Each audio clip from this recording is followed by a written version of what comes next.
Dijodohkan dengan Boy William, Ayu Ting Ting malah terpergok nonton konser bareng Jordi Onsu. Pedangdut Ayu Ting Ting terpergok nonton konser berdua bareng adik Ruben Onsu, Jordi Onsu.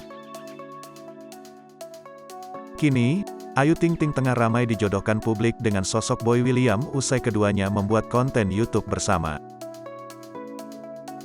Di tengah ramainya publik menjodohkannya dengan Boy William,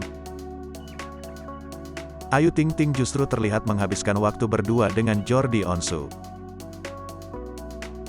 Ternyata, Ayu Ting Ting menemani Jordi Onsu menonton konser Betran Peto. Sebelum ramai dijodohkan dengan Boy William, Ayu Ting Ting diduga menjalin hubungan spesial dengan adik Ruben Onsu. Kehadiran Ayu Ting Ting di konser Betran Peto bersama Jordi Onsu pun kini kembali menuai spekulasi publik. Dalam video yang diunggah, Ayu Ting Ting terlihat duduk bersebelahan dengan Jordi Onsu. Ayu Ting Ting dan Jordi Onsu juga nampak menikmati konser tersebut. Keduanya tak sungkan untuk berjoget bersama.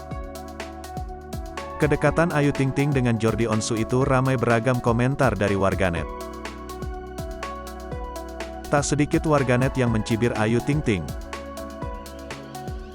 yang dekat dengan Jordi Onsu di tengah kabar kedekatannya dengan Boy William.